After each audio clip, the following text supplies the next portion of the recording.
Fun fact: Blackie Collins helped found the Knife Makers Guild and Blade Magazine. He authored 60-plus patents and books, collaborated with many knife manufacturers, and was inducted into the Cutlery Hall of Fame in 1996. Sadly, Collins passed away in 2011 after being in a motorcycle accident.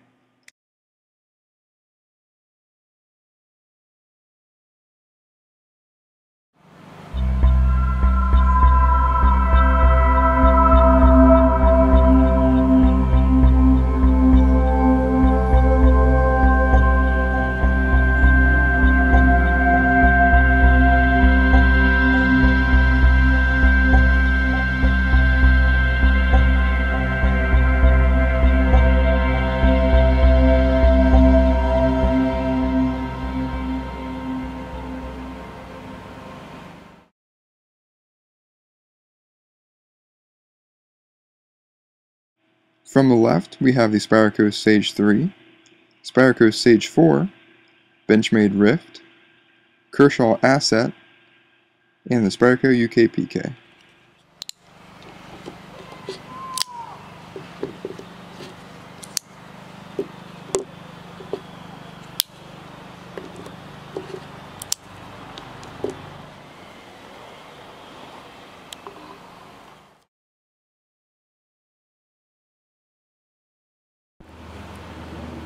Hey everyone, welcome back to another knife review. In today's video, we're going to be taking a look at another installment of the Spyderco Sage series. In today's video, that's going to be the Spyderco Sage 3. But the Spyderco Sage 3 has been an outstanding knife for me, both in an EDC role and as a collector's role. I'm a big fan of the Sage series and currently have all 4 models that Spyderco has out. And the Sage 3 is really something different that I think a lot of the other ones don't bring to the table, and we'll discuss more of that in this review. So first off, you can see that what sets this knife apart, first off, from the other Sage series knives, is the very vibrant blue G10 handle scales. And I don't know about you, but I'm a big fan of colorful handles on knives, and this blue is just outstanding. And Spyderco has done this on a couple other knives, and I really enjoy it. So that's the first thing you really notice and what makes the knife stand out. Alright, both sides, and has a full blue G10 backspacer. The G10 almost looks like a single piece, but you can see there are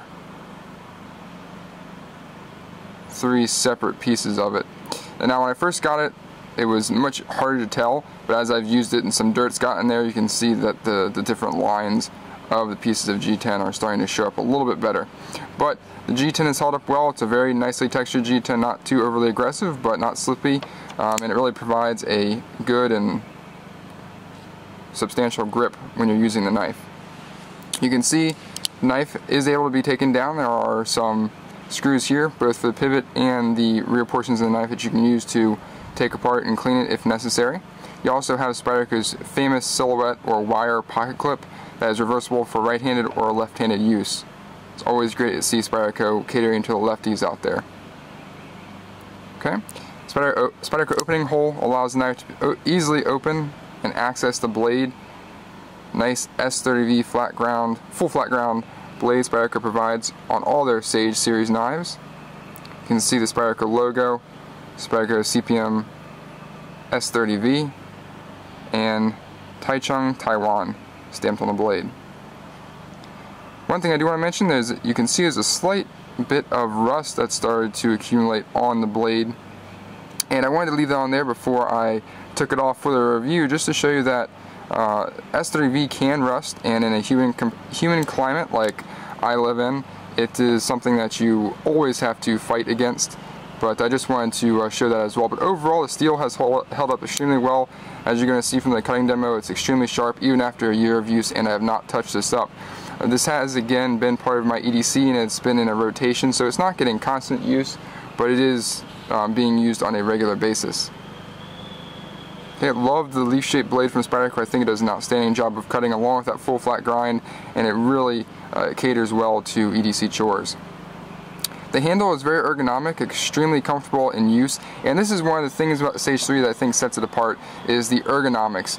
Unlike the Sage 1, 2, and now the Sage 4, who have pretty much the same handle ergonomics, the Sage 3 is a little bit different. I'm not sure exactly if it's because of the G10 handle scale and the backspacer that it requires, or if it's the amount of room that the bolt action lock takes up, but the handle at this portion right here is slightly larger.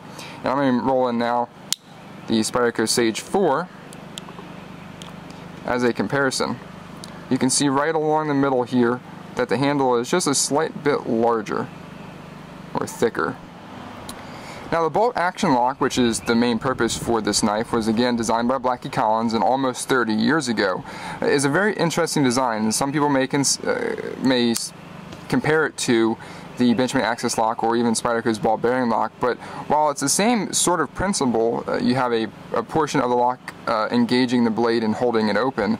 The way it does it is very different. As the knife is opening, there's a spring back here that is being compressed, and that's pulling the bolt back, or the rod of metal back. And as the knife comes forward, that spring pushes that bolt forward and locks it into a groove in the blade, in the rear of the blade tang itself. Right, and it's a very secure, solid lockup. There's absolutely no blade play up and down or side to side. And then to release that lock, you simply pull back on these two tabs, and it releases the knife.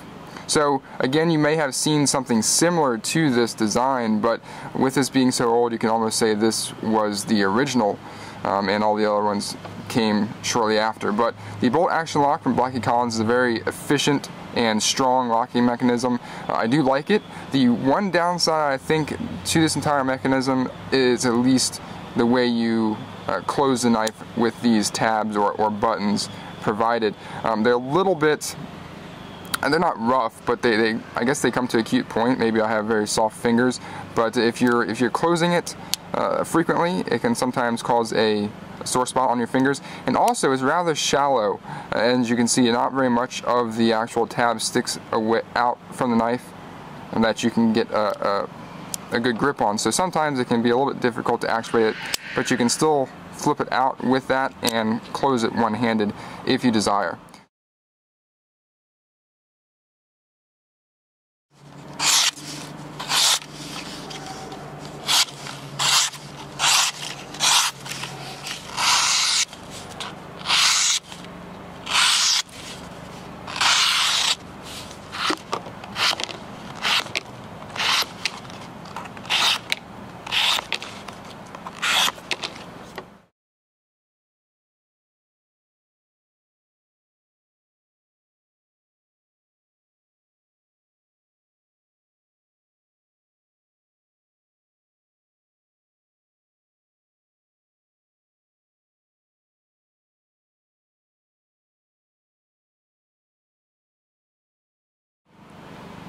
So now my final thoughts on the Spyderco Sage 3. I think this is another outstanding installment in the Sage series from Spyderco. They really go out of their way to pick interesting locking mechanisms that most people probably wouldn't know about, you know, at least the common person, unless Spyderco were to bring these out. Now, if you look at some of the other models in the Sage series, the Sage 1, who has the Micro Walker liner lock, the Sage 2, which is the Chris Reeve integral lock, and now the Sage 4, which is the back lock, those are all fairly commonly known locking mechanisms. But this bolt action lock, while it looks similar to other things on the market, is a very different monster in and of itself. So it's very nice of Spyderco to bring that out and give people something different in their folding knives. The quality is outstanding, as you would expect from Spyderco. Lockup is solid, blade steel and materials are outstanding. And I just think it's an overall handsome knife, and that blue G10 really sets it apart from some other knives in its class. So overall, if you guys are interested in an interesting knife, something again that you've seen from Spyderco but with maybe a little bit more flair, I would definitely suggest checking out the Spyderco Sage 3. Thanks again to everyone for watching. I really appreciate you taking your time, and I will see you next time.